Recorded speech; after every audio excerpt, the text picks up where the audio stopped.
I just was watching, these kickers the last couple of weeks and seeing how the dimensions of the goalposts are so small, thinking, man, you got to be really accurate to get it through such a small goalpost there, and why some of these guys don't get more of maybe a look, or maybe they do and you just don't know. Maybe they're in camps and they're the guys that go to camp and they just don't have the length strength like you're kind of saying. But it is pretty, that is a tight squeeze to get the ball through there. But it's a cool story. You can see the video of the trick shot on our website, 973ESPN.com. All right, John, football in Philly, of course.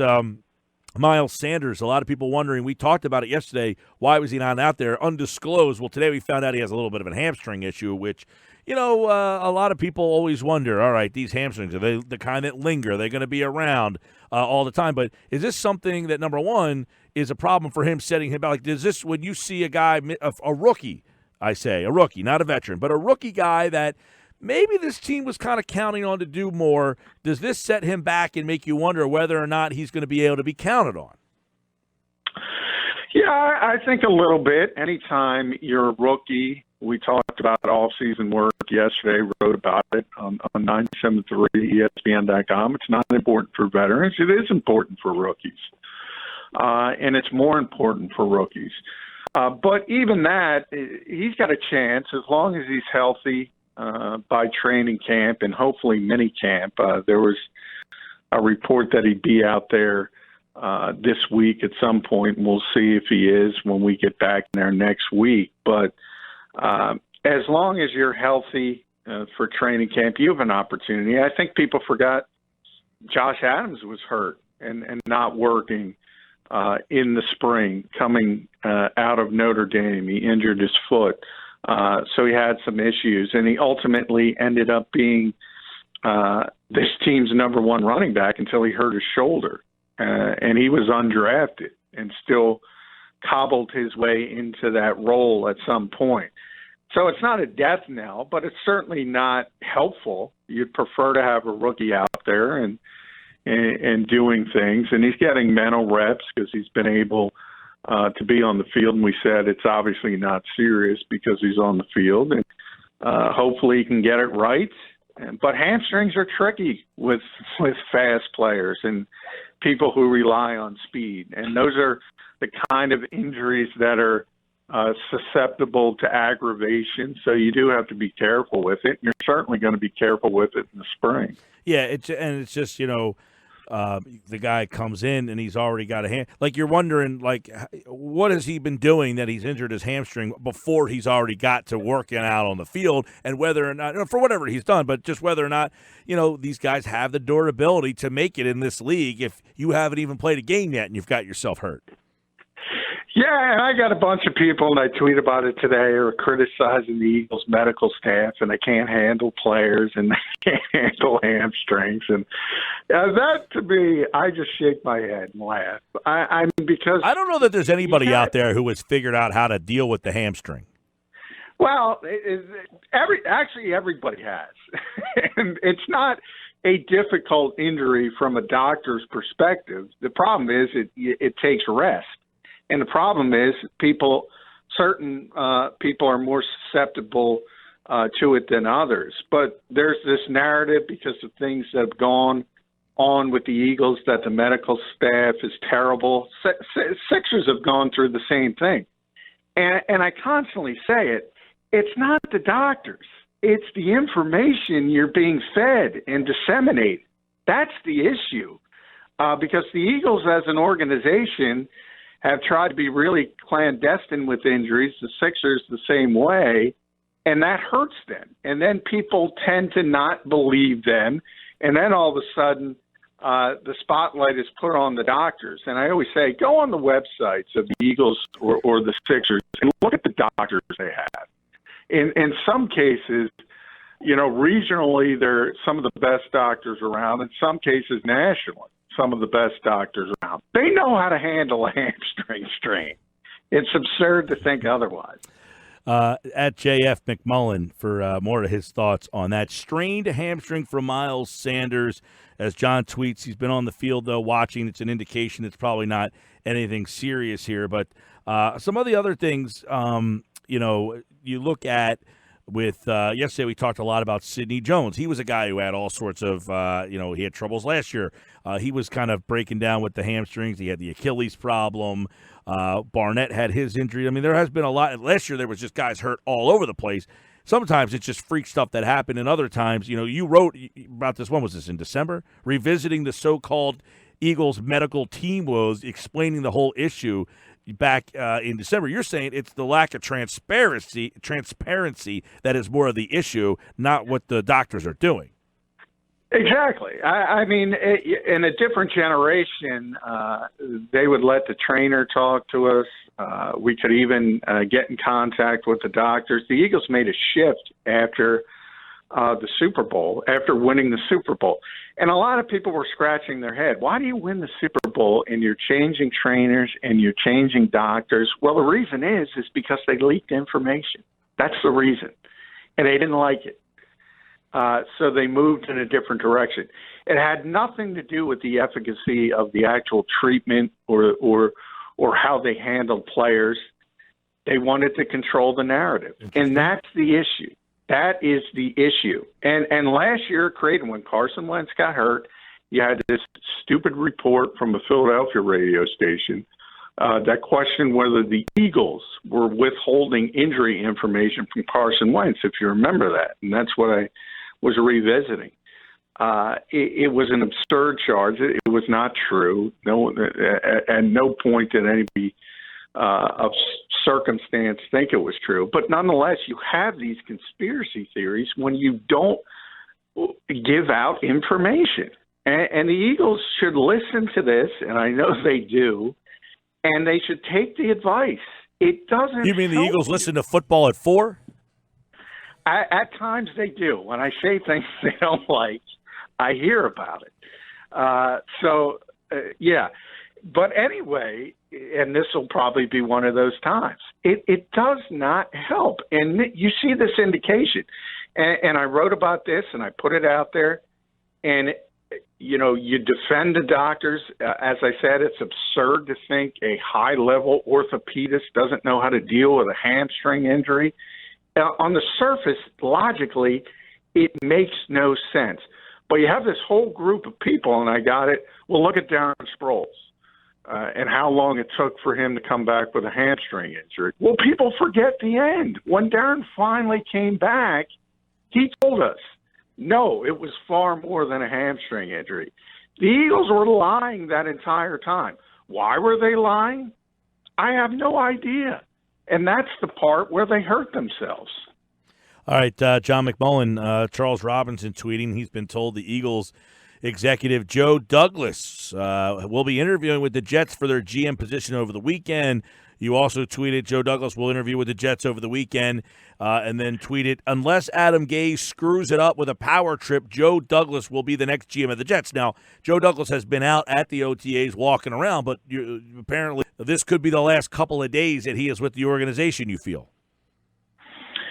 Yeah, he's going to interview over the weekend, and I think it's pretty clear that he's Adam Gase's first choice, and it comes down to the job and whether he's going to have control over the roster and whether he's going to be able to run things the way he wants to run things.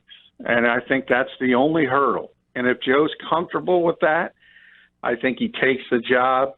And he's the GM of the Jets. If he's not comfortable with it, I think he has enough confidence in himself that he'll have other opportunities down the road, and he might pass on it. So I think this is all about Adam Gase. Can he control himself for a weekend and act like he's not Chip Kelly light and get along with people? And I think if he does that, I think the Jets will have a GM. John, you tweeted out that Maddox and Jones, they flip roles from week 1 of OTAs to week 2. Now, we talked a lot about Sidney Jones yesterday. Avonte Maddox, who you mentioned has been excellent in coverage, but seemingly is more of a slot guy, and Sidney, who did not do very well in the slot last year, but those guys flipping roles here. And I guess this talks a little bit about what we talked about yesterday, but just Jim Schwartz kind of mixing and matching to see who kind of fits well together. But I'm interested more on Avonte Maddox in year 2 and what you're seeing from him. And is he a guy that you see that this Eagles have to figure out a way to get on the field?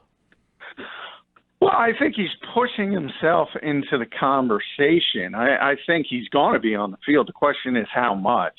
And the fact is, look, I think the floor for him is slot corner. And I think he played so well at the end of last season when he was forced to play outside the numbers. He kind of knocked on that door, and Jim has taken a look at him. So I think he's in the conversation now to be an outside cornerback in the base defense, and that's what I was kind of tweeting about. The only question is, can he do that and then kick inside when you go in the nickel? And that means he's on the field for all 3 downs. Or the floor for him is that slot corner. So when you're in the nickel, he'll play the slot. Ultimately, I think there's too many options for the Eagles. Jalen Mills isn't even there yet. He'll be fighting with Sidney Jones, and I think Avonte will. Mills? What's that? Mills is still recovering? Yeah, he's still rehabbing, so he's not going to do any spring work. Ronald Darby's obviously not doing any spring work as well, but he's on the other side. So those guys aren't even back, and they will be back. So I think he's going to be the slot corner, and that's the role the Eagles envisioned for him when they drafted him. And that's ultimately where I think he ends up. But he's opened up enough eyes to say he deserves a chance at least to be looked at outside. And if he keeps playing at the level he played at the end of last season, at some point you do have to say you got to play the best player. And if he's 5'9", he's 5'9". If he's better than the other guy, let him play. Yeah. Well, and as you tweeted out, the most likely scenario when Mills and Darby are healthy is Sidney pushing Mills at left corner, Darby at right corner, Russell Douglas in reserve, Maddox is the slot, and then you got Cleveron LeBlanc behind him, which all of a sudden, which was a disaster position for them last year, sounds like a very deep position. Yeah, it is. On paper, it's very deep, but that's it. We just talked about hamstrings. That's a position where you know you're getting injuries in this league. It's just a matter of when. It's a matter of where. And you kind of hope they're not serious. Instead of a torn ACL like Darby had or a foot injury that required surgery like Mills had and ended their seasons, you hope maybe you lose somebody for a couple weeks and then you can persevere. But again, when you look at the NFL, you got to compare it to the other teams. And compared to other teams, the Eagles have more depth at that position than most. At JF McMullen, followed John McMullen all throughout OTAs in the Eagles offseason here. How about you wrote about Nelson Agholor today, and it says he has unfinished business with the Eagles. I saw him talking, saying, hey, I'm not thinking about his contract. And, of course, he's going to say that. But he's got a lot of chirping about possibly him being traded this offseason. We kind of have surmised that he's and you said you've even got it into it with you a few times about, he's a little fragile-minded sometimes. So how is he entering these OTAs with all the rumors this offseason? Well, I think he handled it very well yesterday, and I think if you go back really a couple of years in Seattle, when Nelson got benched after that game, he was sort of broken, and he was having a difficult time handling things in the NFL. And obviously, his first 2 seasons were a giant disappointment, but he has recovered nicely over the last 2 years. He's had very good seasons. They're not spectacular seasons. I think how the Eagles are cobbled together now, he can go back to what is his best role as a slot receiver. And that sort of should work out well for him.